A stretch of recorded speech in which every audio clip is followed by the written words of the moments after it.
అదుపులోకి తీసుకున్నామని ఒక్క రోజుకే హడావుడి చేసి అందరూ క్యూ కట్టారు. కనీసం ఆ పిల్లోడిని పరామర్శించాలన్న ఇది లేకుండా అయిపోయిందని అన్నారు సీఎం. అవునండి, అది విచారకరమే 100%. వెళ్ళి ఉండాల్సింది. అది ఆ రోజు మన డిస్కషన్ లో కూడా నేను అన్నాను. బట్ ఎనీవే దీని గురించి మరి ఏం చేయబోతున్నారు? ఇంకా నేను సీఎం గా ఉన్నంత కాలం కుదరదని చెప్పారు. ఇంకా 4 ఏళ్ల పాటు కాంగ్రెస్ పార్టీ ప్రభుత్వం అధికారంలో ఉంటుంది. ప్రజలు ఇచ్చిన మ్యాండేటు. మళ్ళీ మీ నిర్మాతల మండలి ఏమైనా మళ్ళీ ఒక ఇనిషియేటివ్ తీసుకొని ముఖ్యమంత్రిని ఏమైనా కలుస్తారా? ఇక్కడ నుంచి మేము జాగ్రత్తలు తీసుకుంటాము, ఈ అదనపు షోలు, బెనిఫిట్ షోలు, టికెట్ ధరల పెంపు మాకు అనుమతి ఇవ్వమని ఏమైనా కోరుతారా? ఖచ్చితంగా కోరాలి.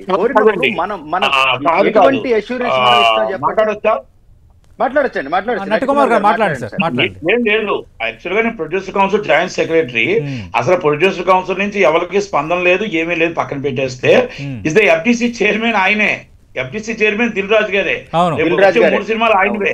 అవును, రేపు వచ్చే 3 సినిమాలు ఆయనవే. ఎఫ్టీసీ అంటే గవర్నమెంట్ కి వాళ్ళకి వాళ్ళది ఆయనే. రేపు నట్టుకుమార్ గారు అంటే దిల్ రాజుని విషయంలో ఇన్వాల్వ్ అవ్వమని అంటున్నారా? దీనికి పరిష్కారం కనుగొనడానికి దిల్ రాజు ఇనిషియేటివ్ తీసుకోవాలని అంటున్నారా? ఇన్వాల్వ్ అవ్వాల్సిన అవసరం లేదండి. Is the right person. Already FDC chairman అంటే వాళ్ళదండి. గవర్నమెంట్ కి సినిమా ఇండస్ట్రీకి వాళ్ళది. అంటే ఇప్పుడు ఆయన సినిమాలకి న్యాయం చేస్తారు. బెనిఫిట్స్ తో కావాలి అంటే ప్రజలను పట్టించుకుంటాడా, లేకపోతే సినిమా ఇండస్ట్రీని కాపాడుకోవాలా? ఇది సీఎం గారు, మరి సీఎం గారును అక్కడ ఎవరైతే ఇచ్చారో దిల్ రాజు గారికి పోస్ట్ ఇచ్చారో వాళ్ళిద్దరూ నిర్ణయించుకుంటారండి. సినిమాలు ఇప్పుడు ఎవరో లేవండి. తెలంగాణలో 3 సినిమాలు ఆయనవేనండి. 3 సినిమాలు ఆయనవే. 1 గేమ్ చేంజర్, ఇది producer. Already Daaku Maharaj distributor and Sankranti వస్తున్నాడు ప్రొడ్యూసర్. ఈ 3 సినిమాలు వాళ్ళవే ఉన్నాయి. ఫస్ట్ ఆయనదే ఉంది.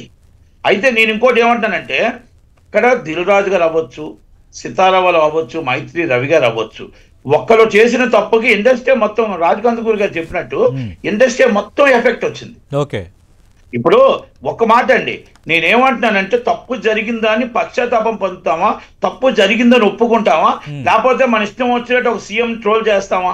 ఓకే, ఇది తప్పు కదా.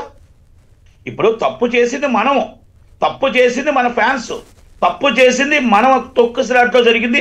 మీరు హీరోగా వెళ్ళడం వల్ల మీ టీం చేసిన తప్పు, మీ స్పాన్సర్లు చేసిన తప్పు, మీ సెక్యూరిటీ చేసిన తప్పు.